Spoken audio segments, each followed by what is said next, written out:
Hello mga kabarya, meron naman tayong barya ngayon dito. At ito ay ang mga lumang barya ng panahon ng Hapon at Amerikano. So tingnan natin guys. Separate muna natin yung medyo mahirap mabasa. Shoutout pala sa nagbigay nito ng aking kapitbahay na matanda.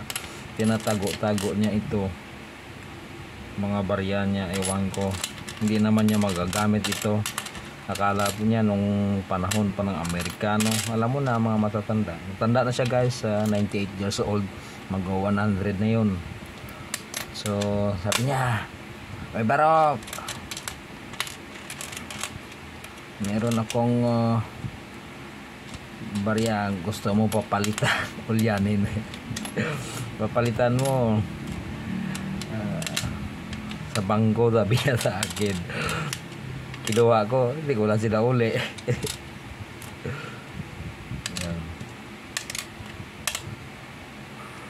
Yun. So yan siya guys. Yan. So unahin natin ito. Ito ay hindi mabasa. Ito yung ginagawang kwentas ng mga baka. May butas pa dito sa taas, oh. May baka kasi sila. Tapos ito 1930. Meron bang 1930? Oo. 1930, sayang, oh. At nasira na. Nung panahon nila noon, nakakabili ito, nagagamit pa ito. Ewan ko kailan ito nagagamit, hanggang 1960s yata o 70s. So yan, ito siya guys, yung mga ito 10 sentimo. Baltasar. Anong taon ito, hindi naman mabasa. Baba pa natin. Wala, hindi rin ito mabasa. Saan pa? Ito pa. Ito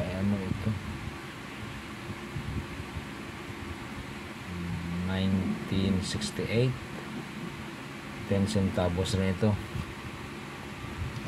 Ito pa isa, 1967, the same ito, Baltasar. So ilan sila? Tatlo.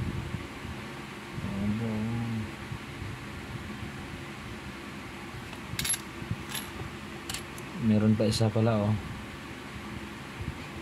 1974, Baltasar din siya, kalbo na ito. Wala na ba? Wala na. So unahin natin itong medyo mga marumi. Wala, hindi mabasa. Next, 1944 yata to. May dalawang 4 dito, Next, 1945S.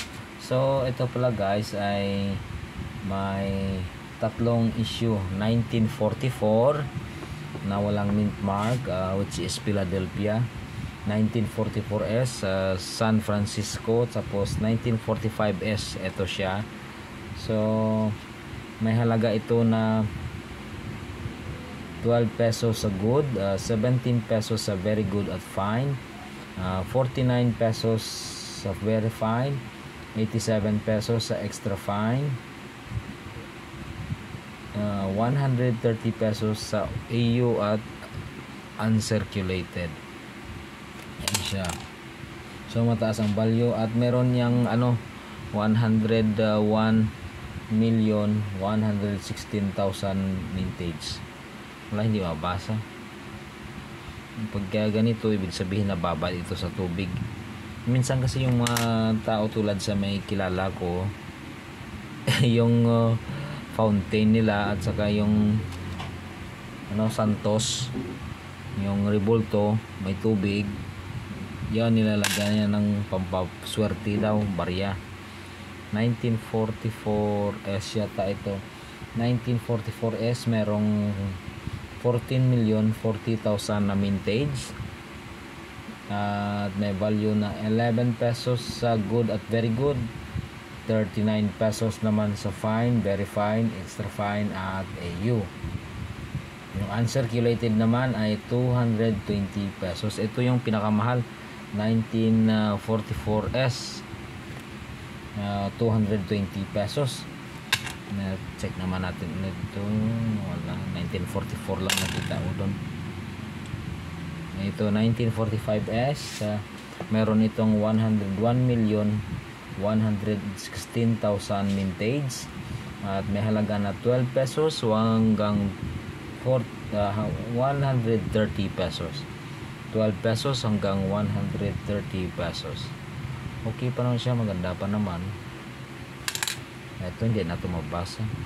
1944 ng dulo, dalawang 4. Next 1945. Ba't ang hilig nila ganda ng pagka-itim niya, oh. Natural patina yata ito, pero parang nababad ito sa suka. Oh, aywan. 1944S,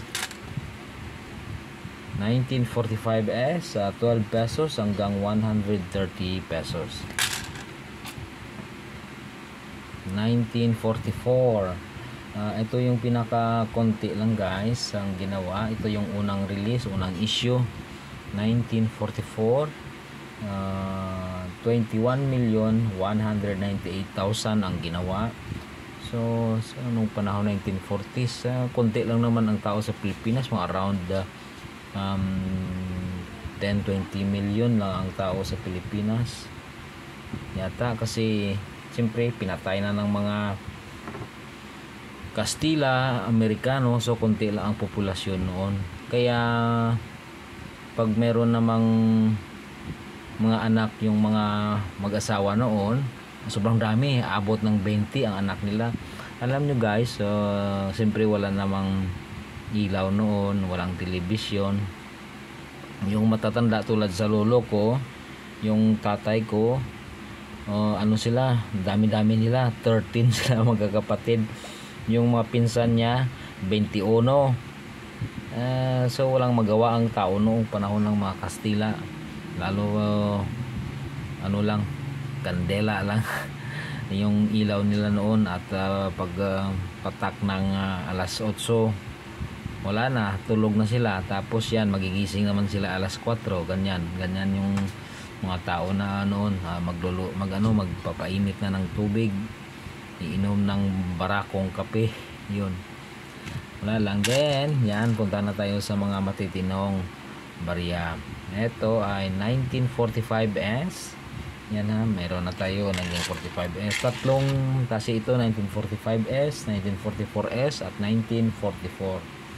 So ito 1945S, may value na 12 pesos hanggang 130 pesos.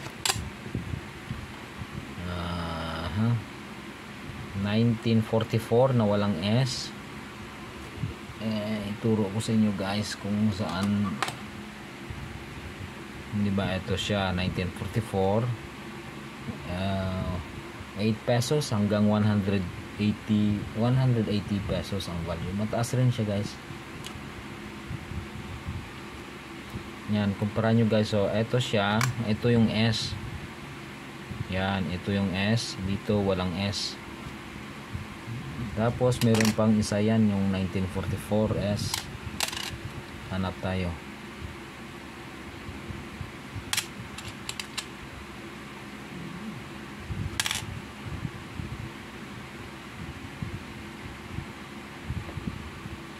Wala, 1944 lang to.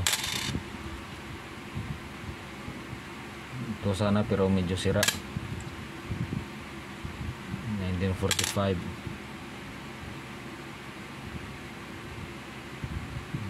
1944 lang to. 1944S. Ito yata. Ayan, 1944S guys, yan. So yan ito. 11 pesos hanggang 220 pesos. Sa tatlo sila, ito yung pinakamahal. Yan, 1944S at 1944 lang. Nakita nyo guys, ito siya, ito wala oh. Yan, wala. 1944 sila pareho, pero may S ito o San Francisco Mint. Ito naman pag walang S at walang tatak dito, Philadelphia yan. Meron pang sa mga ganitong coins, mga 50 centavos, 10 centavos, merong D or Denver Mint dito, Denver Mint. Pero ito, tatlo sila, San Francisco at saka Philadelphia Mint. Yung walang tatak is Philadelphia. Ito naman 1945 San Francisco. Yung mga tulad nito, yung mga tag 1937 at 1941 hanggang 1941 na ganito rin siya guys. Makikita nyo yun ang mahal, mga rare yun. Mga Manila Mint ay dito nakalagay M Manila. Abot ng libo-libo guys, libo-libo, 20,000 pesos 10,000 pesos. Mahirap mahanap yung 1940 or 1941 yata, yun sa experience ko. So lahat ito hindi masyadong maganda, hindi masyadong maganda, kaya pala binigay sa akin ng matanda. Yan ang mga kalbo na, kalbulitis, kalbo. Yan, so yan siya guys, at maraming salamat sa panonood. Please comment at subscribe na rin. So thank you for watching guys, at see you sa sunod natin na mga videos. Thank you, bye bye. Subscribe guys, subscribe. Thank you.